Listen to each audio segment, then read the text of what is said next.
Saudara yang terkasih di dalam Yesus Kristus, marilah pada saat ini Minggu 26 Juli 2020 kita menghadap Tuhan di dalam ibadah kita di tengah-tengah keluarga kita.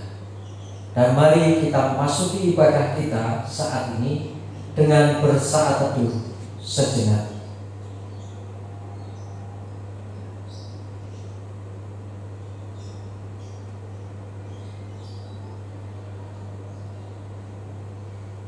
Tuhan Yesus adalah Juru Selamat. Tuhan Yesus adalah penolong, dan Dia yang senantiasa menyertai dan memberkati kita. Maka sudah selayaknya dan sepantasnya kita mengaturkan pujian dan hormat kita. Dan mari kita bangkit berdiri, kita bersama-sama menaikkan kidung jemaat 1, bait 1 dan 2. Haleluya, pujilah.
Tuhan yang menciptakan langit dan bumi adalah sumber pertolongan kita. Kasih karunia dan damai sejahtera dari Allah Bapa kita dan Tuhan Yesus Kristus ada pada saudara sekalian. Amin. Jemaat dipersilakan untuk duduk. Saudaraku, marilah saat ini kita mendengarkan sapaan Tuhan di dalam firman-Nya yang terambil dari Yesaya 1 ayat 18 yang demikian.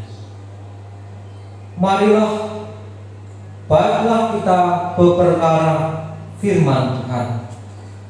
Sekalipun dosamu merah seperti kirmisi, akan menjadi putih seperti salju. Sekalipun berwarna merah seperti kain kesumba, akan menjadi putih seperti bulu domba.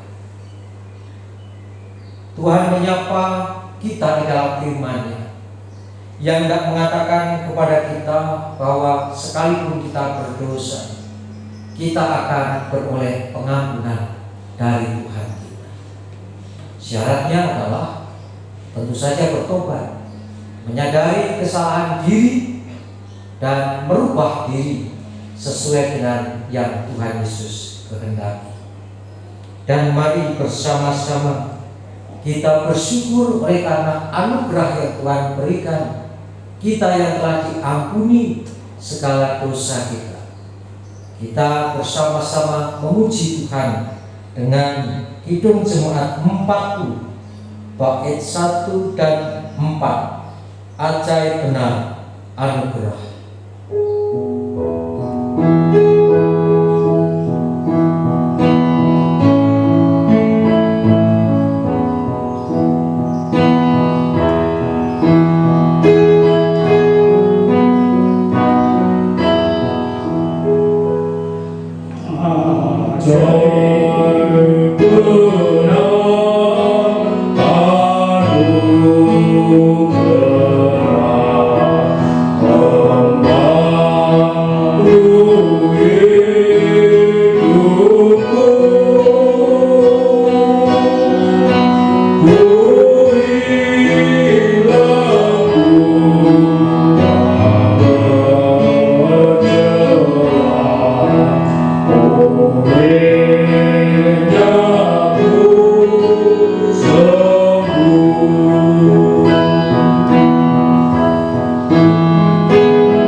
Mari bersama-sama kita menghadap Tuhan di dalam doa.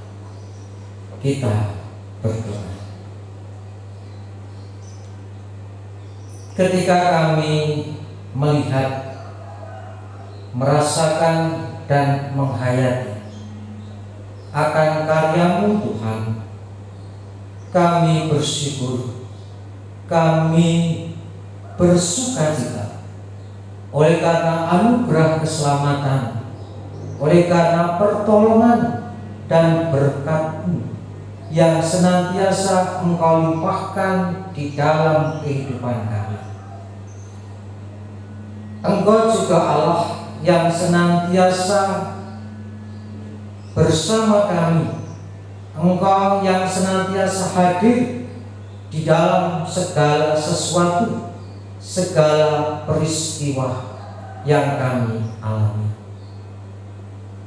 Kami menyadari Tuhan bahwa kami adalah manusia yang seringkali tidak dapat mencerminkan diri kami sebagai orang-orang yang telah beroleh belas kasihan-Mu, sebagai orang-orang yang telah beroleh pengampunan daripada-Mu, dengan kami masih hidup di dalam dosa. Tuhan, ampunilah kami, layakkanlah kami, dan mampukan kami untuk hidup sesuai dengan kehendak-Mu. Kami memohon kepada-Mu ya Tuhan kami, Yesus Kristus. Dan kiranya Engkau juga senantiasa berada bersama kami, tinggal di dalam hati kami, tinggal dalam kehidupan kami untuk menolong kami, terkhusus dalam situasi saat ini Tuhan.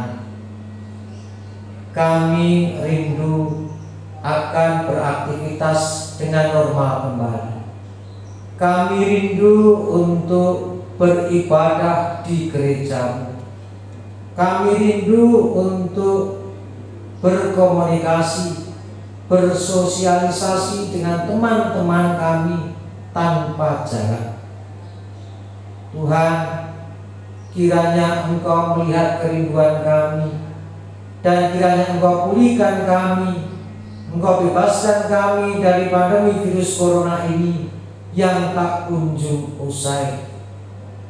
Banyak dari kami yang menjadi bosan, bahkan mulai abai dengan keadaan kami ini, sehingga kami berbuat sesuka hati kami tanpa memperhatikan diri kami, tanpa memperhatikan orang lain.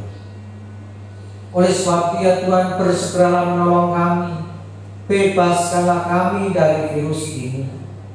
Dan kami juga memohon kepadamu supaya Engkau juga memulihkan saudara-saudara kami yang sakit, teman saudara kami yang sakit oleh karena virus corona ini, dan juga sakit oleh karena sakit penyakit yang lain. Engkau adalah Allah yang penuh kuasa, Engkau adalah Allah yang mampu melakukan mukjizat dan menyembuhkan. Kiranya Engkau berkati juga tim medis di dalam mereka berupaya untuk memulihkan saudara-saudara kami yang sakit.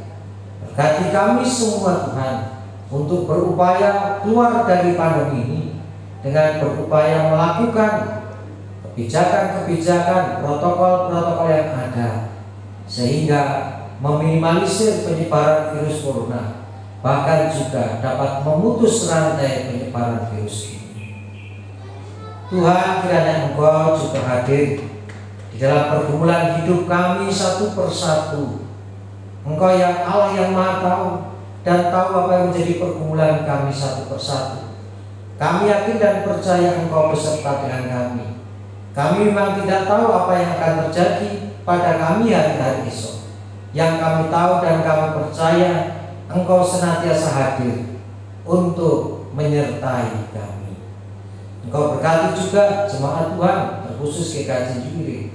Biarlah iman kami semua semakin bertumbuh di dalam situasi kondisi yang ada saat ini, dan kami belajar memahami, menghayati akan situasi saat ini, sehingga kami lebih dekat kepadamu dan kami lebih mengindahkan suara-Mu. Kami akan mendengarkan dan menerima sabda-Mu Tuhan. Biarlah Engkau sendiri yang bersabda, kami siap untuk mendengar. Di dalam kasih Kristus kami berdoa. Amin. Saudara yang terkasih di dalam Yesus Kristus, mari bersama-sama kita menerima firman Tuhan yang terambil dari 1 Raja-Raja 3 ayat 15 sampai 12. 1 Raja-Raja 3 ayat 15 sampai 12 yang demikian.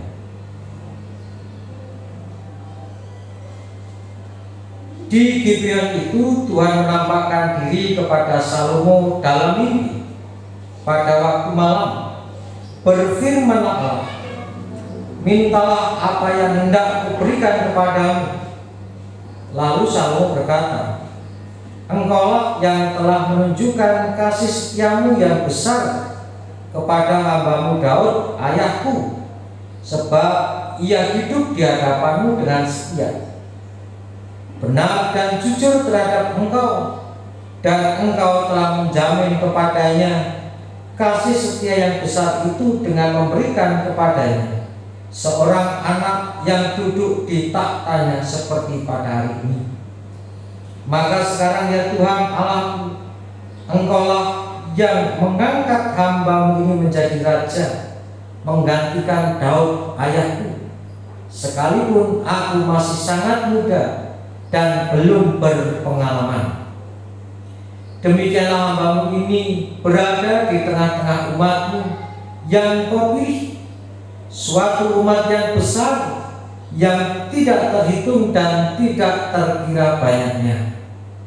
Maka berikanlah kepada hamba-Mu ini hati yang paham menimbang perkara untuk menghakimi umat-Mu, dengan dapat membedakan antara yang baik dan yang jahat. Sebab siapakah yang sanggup menghakimi umat-Mu yang sangat besar ini? Lalu adalah baik di mata Tuhan bahwa Salomo meminta hal yang demikian. Jadi berfirmanlah Allah kepadanya, oleh karena engkau telah meminta hal yang demikian dan tidak meminta umur panjang atau kekayaan atau nyawa musuhmu, melainkan pengertian untuk memutuskan hukum. Maka sesungguhnya aku melakukan sesuai dengan permintaanmu itu.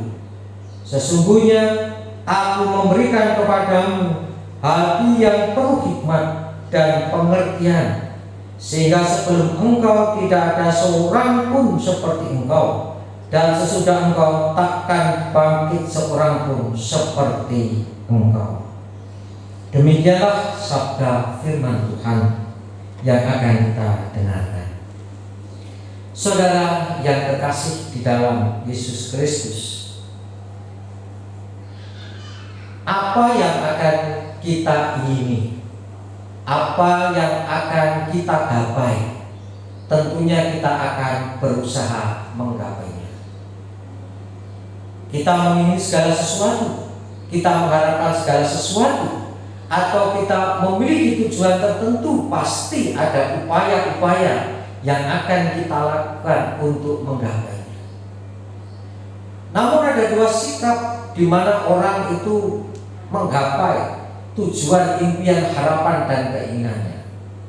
Yang pertama adalah orang itu menggapai impiannya melalui sebuah proses. Namun ada orang-orang yang memilih cara-cara instan, cara-cara yang cepat agar tujuan harapan itu dapat segera tercapai. Baik itu cara-cara yang melalui proses, baik itu cara-cara yang instan, memang bisa membuat kita sampai pada tujuan dan harapan kita. Akan tetapi ada bedanya, meskipun sama-sama menghasilkan sesuatu, namun ada bedanya. Ketika orang itu mencapai sesuatu atau menggapai sesuatu dengan cara-cara yang sesuai dengan proses yang ada, maka akan menjadikan orang itu berpribadi yang kuat, memiliki semangat hidup yang kuat, memiliki kreativitas tinggi, memiliki komitmen yang tinggi, bahkan dia menjadi pribadi yang kuat. Karena tidak jarang dalam proses itu ada berbagai macam hal yang mendidik kita, yang menguatkan dan membangun kita. Sehingga ketika kita mau menggapai sesuatu dengan proses yang semestinya, kita akan menghasilkan kualitas yang baik. Baik itu kualitas diri kita atau kualitas dari tujuan yang kita capai. Sedangkan ketika ada orang-orang yang menggapai tujuan, meraih harapan dengan cara-cara yang instan, menjadikan orang itu menyepelekan segala sesuatu. Allah mudah gampang, suka menerobos, cari jalan cepat, alternatif, menerobos aturan dan lain sebagainya, dan itu yang terjadi. Hasilnya bagaimana?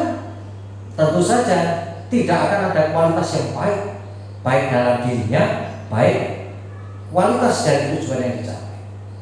Karena biasanya orang-orang yang mencari jalan pintas atau menginginkan segala sesuatu dengan instan, mereka akan menjadi pribadi yang malas berjuang, bahkan mudah patah semangat. Ada masalah sedikit gampang putus semangat karena tidak terlatih. Seperti orang menjalani proses, setiap dalam proses dia akan terlatih. Namun cara-cara instan ini tidak akan melatih kita untuk menjadi pribadi yang baik. Sehingga memang sesuatu yang melalui proses dan sesuatu yang instan sama-sama membuahkan hasil. Namun hasil yang didapat kualitasnya akan berbeda. Contohnya, orang yang biasanya misalnya sebagai seorang pelajar mau ujian, dia harus melalui proses. Apa? Memperhatikan guru, belajar di rumah, kemudian ujian nilainya bagus. Dia terdidik menjadi pribadi yang baik, pribadi yang taat, hasil yang didapat bagus, berkualitas. Orang yang cara instan tidak mau mendengarkan, kemudian mau ujian, dia hanya nyontek, sama-sama hasilnya baik, nilainya sama, tetapi kualitas dirinya tidak baik. Dia tidak akan menjadi orang yang berpengetahuan, bahkan hasilnya kelihatannya baik, tetapi tidak baik, karena dia tidak menguasai sebetulnya apa yang menjadi jawaban dari ujian. Nah, itulah cara-cara yang dilakukan oleh orang-orang untuk meraih sesuatu, menggapai sesuatu. Dan mari saat ini kita belajar dari Salomo yang kita baca tadi dari 1 Raja-Raja 3 ayat 5 sampai 12. Ketika Salomo sedang tidur, Tuhan menampakkan diri kepada Salomo di dalam mimpi Salomo. Dan di dalam mimpi itu Tuhan mengatakan kepada Salomo, memberikan tawaran kepada Salomo, Salomo, mintalah apa saja kepada. Diberi tawaran bebas, mau minta apa saja, silahkan engkau minta kepada. Dan di dalam jawabannya itu sangat mengejutkan. Salomo tidak meminta harta kekayaan, Salomo tidak meminta daerah kekuasaan, tidak meminta bahwa dia itu dihormati, dihargai oleh rakyatnya. Salomo hanya meminta satu, yaitu paham menimbang segala sesuatu. Kenapa Salomo mengatakan dan meminta bahwa dia meminta paham menimbang segala sesuatu, atau yang sering kita sebut sebagai bijaksana? Salomo meminta kebijaksanaan dari itu, dan itu dikatakan Tuhan sebagai permintaan yang tepat, permintaan yang baik. Salomo tidak meminta harta karena dia berlimpah harta. Salomo tidak meminta daerah kekuasaan karena kuasanya itu sudah luar biasa. Dia cukup disegani oleh kerajaan-kerajaan yang lain. Dia tidak meminta tahta karena dia seorang raja yang memiliki kekuasaan, memiliki tahta. Dia tidak meminta umur panjang karena baginya masalah umur itu terserah Tuhan. Dia hanya berserah pada kehendak Tuhan. Sampai kapan dia hidup, dia itu menyerahkan, terserah Tuhan, engkau akan memberikan aku kesempatan hidup di dirinya ini sampai kapan.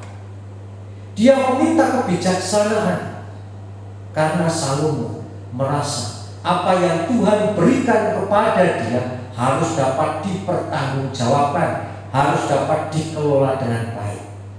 Tuhan memberikan tahta, memberikan kekuasaan, maka dia harus dapat mempertanggungjawabkan kekuasaannya di hadapan Tuhan. Dia diberi kemewahan, diberi harta, dia harus dapat mengelola dengan baik harta pemberian Tuhan. Artinya dia harus dapat mempertanggungjawabkan dan mengelola dengan baik apa yang Tuhan berikan atas dia, sehingga dia meminta kebijaksanaan. Kebijaksanaan dari akar kata bijaksana.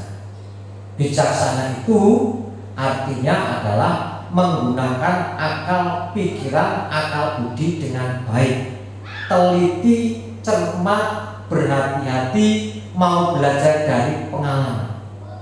Itu menurut Kamus Bahasa Indonesia arti kata bijak.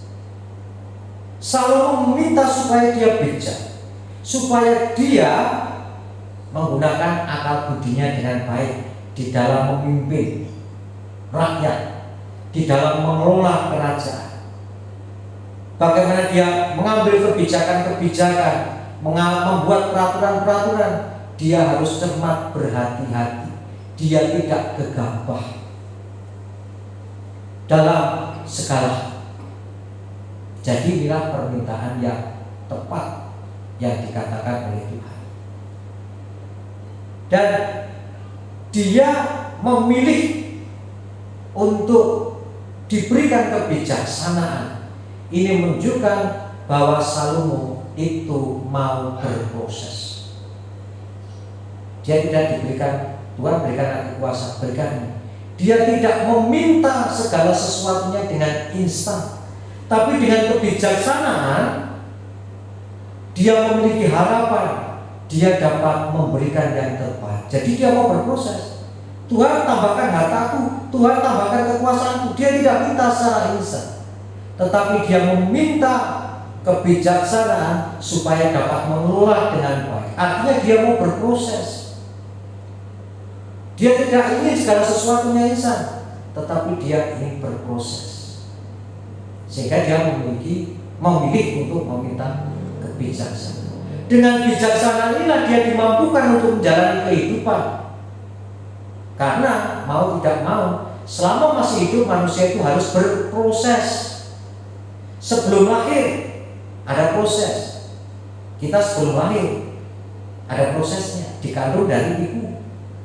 Kemudian kita dilahirkan. Mau berjalan ada prosesnya.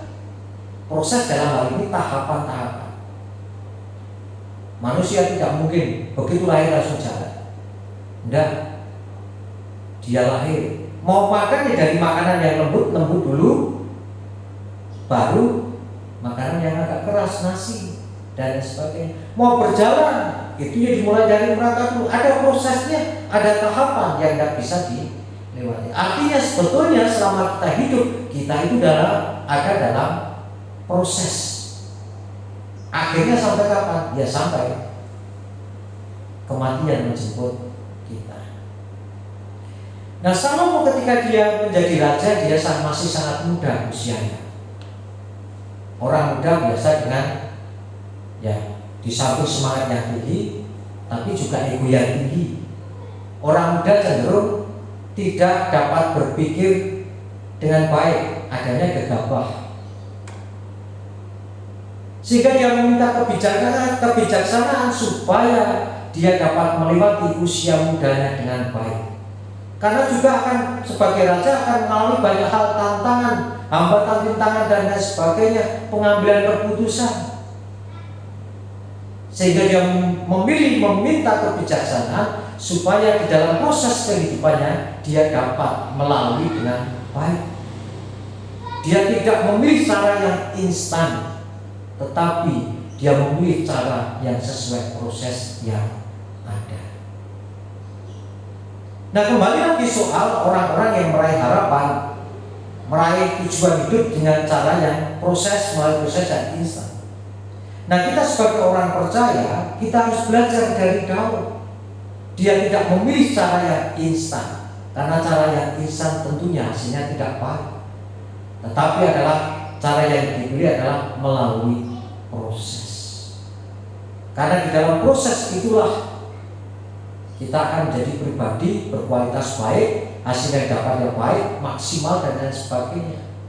Bahkan diri kita menjadi pribadi yang kuat karena proses itu. Tidak ada yang tidak melalui proses.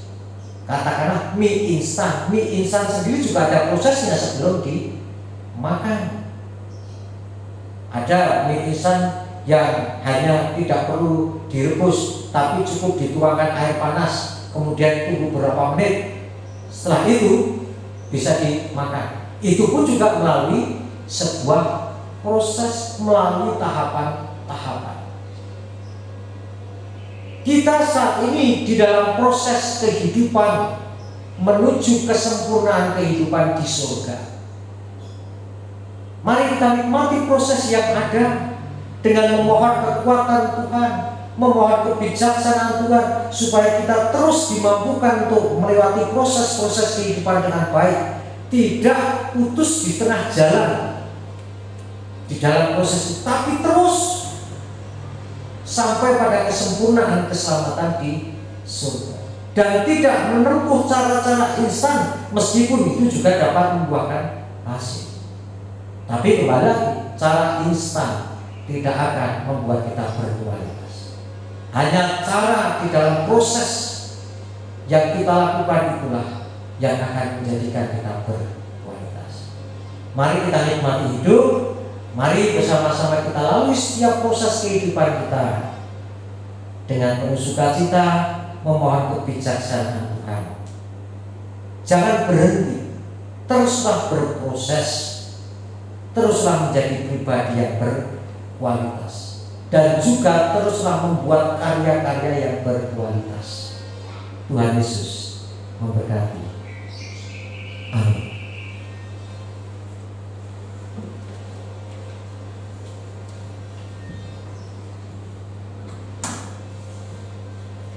Saudara yang terkasih di dalam Yesus Kristus, pada saat ini ibadah minggu kita saat ini Minggu 26 Juli 2020, di dalam ibadah keluarga di rumah kita masing-masing, kita akan menerima sakramen perjamuan sebagai sarana untuk memelihara iman.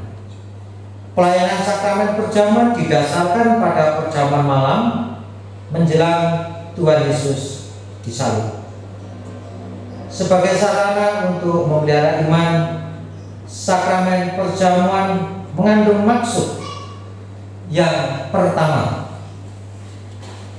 roti dan anggur sebagai lambang tubuh dan darah Tuhan Yesus menunjuk dan mengingatkan bahwa penyaliban dan kematian Tuhan Yesus adalah dasar penyelamatan bagi manusia. Dua, sakramen perjamuan menunjuk dan mengingatkan bahwa orang-orang percaya merupakan keluarga Allah. Tiga, sakramen perjamuan menunjuk dan mengingatkan keperjamuan yang sempurna di surga sebagai kesempurnaan keselamatan. Empat, sakramen perjamuan menunjuk dan mengingatkan pemberitaan tentang kematian Tuhan Yesus sampai Ia datang. Sebelum kita menerima sakramen perjamuan, marilah kita menguji diri dengan bertanya kepada diri kita masing-masing sebagai berikut.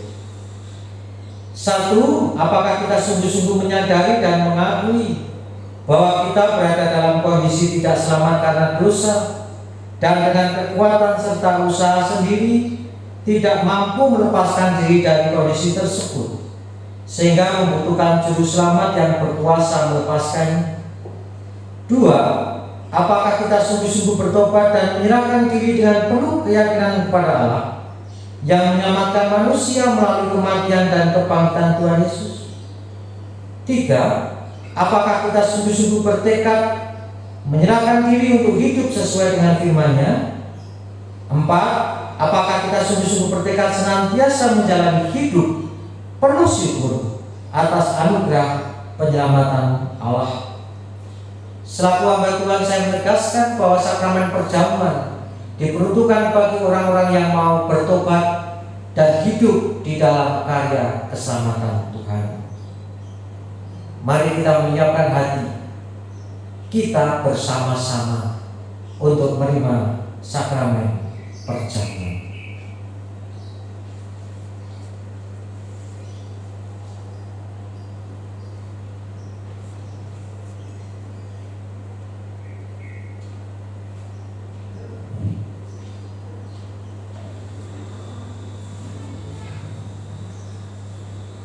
Saudara yang terkasih di dalam Yesus Kristus,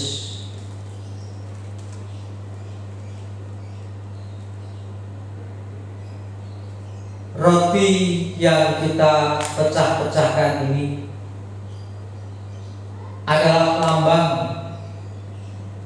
dari tubuh Kristus yang dikorbankan untuk menebus dosa-dosa kita.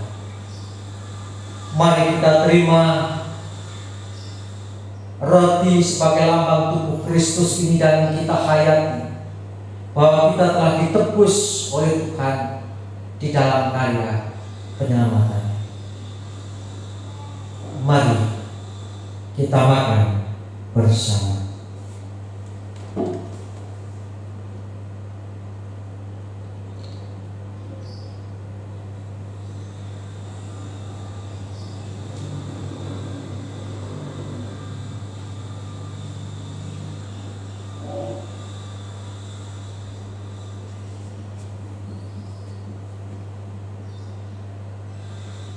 Saudara yang terkasih di dalam Yesus Kristus, anggur yang dicurahkan ini adalah lambang darah Kristus yang dicurahkan untuk menghapus segala dosa kita. Kita telah dihapus dari segala dosa kita. Kita telah diberi kehidupan baru oleh Tuhan Yesus. Kita telah disucikan. Kita hayati anggur ini sebagai tubuh Kristus, kita terima. Dan mari kita minum bersama.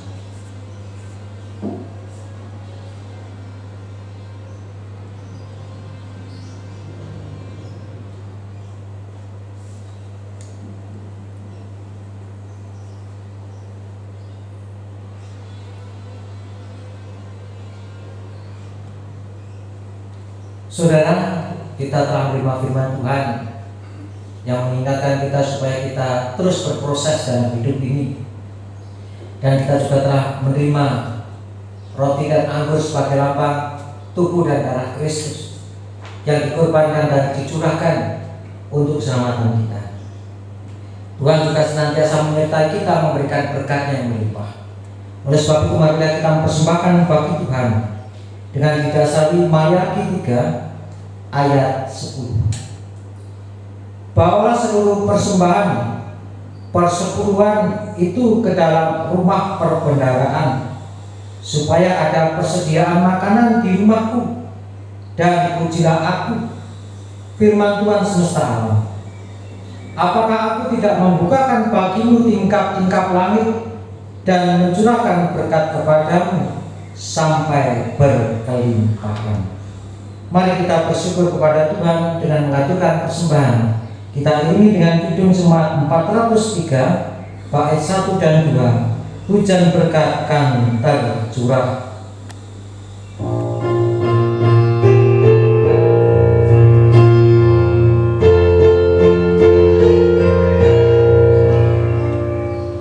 Hujan berkat kan tercurah, itulah janji kudus, hidup segar dari surga, diberi penebus.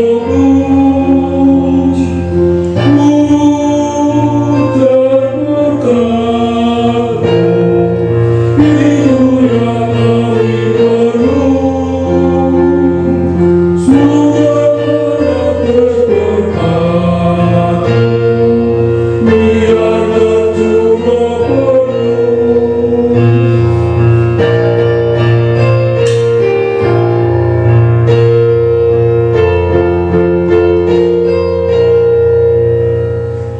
Hujan berkat kan tercurah, hidup kembali segar, di atas bukit dan gunung, bunyi badai terdengar. Hujan berkat-Mu, itu yang kami perlu. Suara tetes berkat-Mu, biar tercurah penuh.